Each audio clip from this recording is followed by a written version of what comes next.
युवा क्षत्रिय सेना द्वारा श्री भवानी धाम निर्माण संकल्प यात्राનો ભવ્ય આરંભ 1500 ગાડીઓના કાફલા સાથે મલકપુરથી અંબાજી પ્રસ્થાન।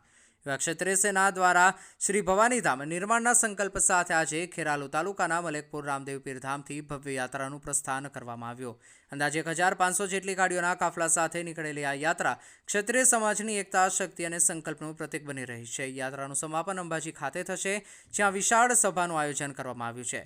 युवा क्षत्रिय सेना द्वारा क्षत्रिय ठाकुर समाजना आराध्य देवी श्री भवानी माताजीना भव्य श्री भवानी धामना निर्माणનો दृढ़ संकल्प लेवायो છે। આ સંકલ્પના ભાગરૂપે મલકપુર ખેરાલુથી અંબાજી સુધી ભવ્ય યાત્રાનું આયોજન કરવામાં આવ્યું છે। આજે ખેરાલુ તાલુકાના મલકપુર સ્થિત રામદેવ પીર ધામથી 1500થી વધુ ગાડીઓના કાફલા સાથે ભવ્ય રેલીનું પ્રસ્થાન સમાજના સંતો, મહંતો અને અગ્રણીઓના હસ્તે કરવામાં આવ્યું હતું। સમગ્ર યાત્રા દરમિયાન ક્ષત્રિય સમાજની એકતા અને શક્તિનો અનોખો નજારો જોવા મળ્યો હતો।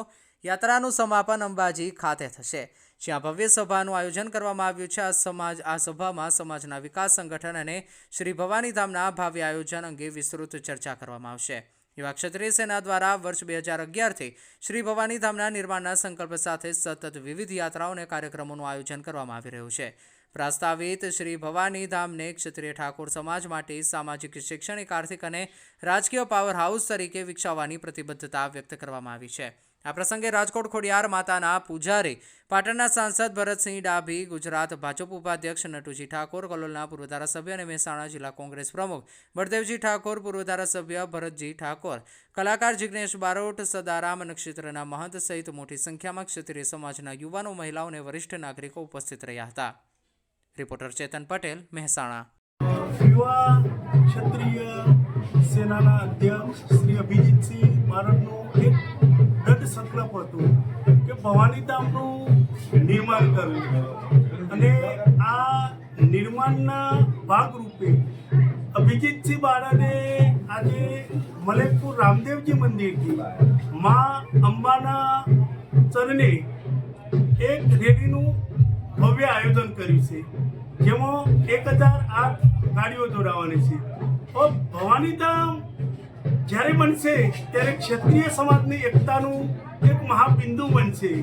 જ્યારે ક્ષત્રિય સમાજના તમામ ઝાલા હોય, રાઠોડ હોય, બારડ હોય કે પરમાર હોય, બધા જ ક્ષત્રિયોને કુળદેવીનું સ્થાપન એક જગ્યાએ થશે, અને આ રીતે એક ક્ષત્રિય એકતા માટે જબરજસ્ત કારણભૂત બનશે। અને સાથે સાથ ત્યાંથી રાજકીય, સામાજિક અને શૈક્ષણિક જાગૃતિ પર લાવવાનું કામ થશે। અને ભવાની ધામનું સ્વપ્ન હવે ટૂંક સમયમાં મા અંબાના આશીર્વાદ અને અલગતનીના આશીર્વાદથી સાકાર થવા જઈ રહ્યું છે। મારું વતન ખેરાલુ ગામ છે અને અમે ક્ષત્રિય સમાજના બારોટજી છીએ। તો અમારા યજમાન એટલે અભિજીતસિંહ બારડ, અને એમનો એક સંકલ્પ હતો સરસ મજાનો કે ભવાની ધામ બનવા જઈ રહ્યું છે ત્યારે અંબાજીના અંદર।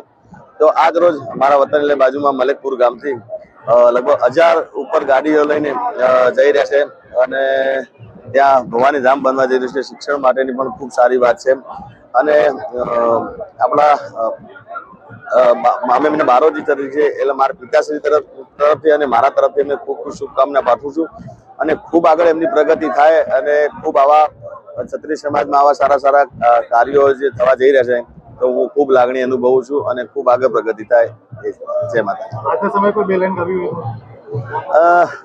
આ સમય માટે તો કઈ જો કે ગાવા જેવું કઈ છે નહીં, કારણ કે આ તો શિક્ષણ માટે પણ રામદેવ પીરના સાનિધ્યમાં બેઠા છે, અને મલકપુર રામદેવ પીરથી આ યાત્રા શરૂ થઈ છે। એ લીલા પીળા તારા ને જા પર કે, લીલા પીળા તારા ને જા પર કે, લીલુડા ને જે પાટે પધારો મારા મલકપુર ના રામદેવ, લીલુડા ને જે પાટે પધારો મારા ખેરાલુ ના રામદેવ। અને અભિજીત બારડને મારા તરફથી, મારા પિતાશ્રી તરફથી, મારા મામા તરફથી પણ ખૂબ ખૂબ શુભકામના પાઠવું છું। જય માતાજી। બાપુ, શું કહેશો, આજે ભવાની ધામના નિર્માણ માટે સંકલ્પ યાત્રા અંબાજી તરફ પ્રયાણ કરી રહી છે, હજારોની સંખ્યામાં લોકો જોડાઈ રહ્યા છે। શ્રી રામદેવ પીર મહારાજ મલકપુર ખેરાલુ મુકામે અહીંથી આ શ્રી ભવાની ધામ સંકલ્પ યાત્રાના શ્રી ગણેશ કરીએ છીએ. લક્ષ્યાંક હતો ક્ષત્રિય સમાજની આસ્થા, શ્રદ્ધા અને વિદ્યાનું ધામ અને એકતા અખંડિતતાનું ધામ એવું શ્રી ભવાની ધામનું નિર્માણ થાય એનો સંકલ્પ લેવાનો. 1008 ગાડીઓના કાફલા સાથે જે લક્ષ્ય નિર્ધારિત કરવામાં આવ્યો હતો એ કાફલા સાથે આજે જગતજનની મા અંબા એના દરબારમાં દર્શનાર્થે જઈ રહ્યા છીએ. માની ધજા ચડાવી અને સંકલ્પ લઈશું.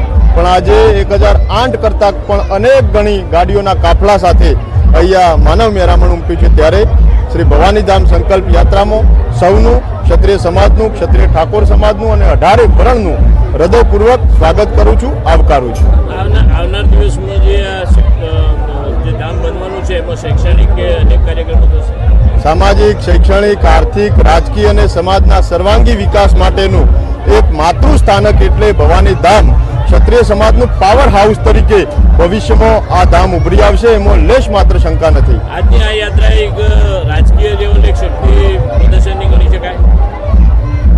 ક્ષત્રિય સમાજની એકતાનું આ પ્રતીક છે અને એમાં રાજકીય વિશ્લેષકો, વિદ્વાનો એને પોતાના જે તર્ક લગાવાય લગાવી શકે, પણ ક્ષત્રિય સમાજ પોતાના સન્માન અને સ્વાભિમાનનો અહીંથી હુંકાર ભણે છે એવું ડંકાની ચોટ ઉપર કહી શકાય. બાપુ, આગામી 26 જાન્યુઆરી અલ્પેશ ઠાકોર શક્તિ પ્રદર્શન યોજી રહ્યા એ પહેલા અભિજીતસિંહ બારડે શક્તિ પ્રદર્શન યોજ્યું, એ બાબતે શું કહેશો?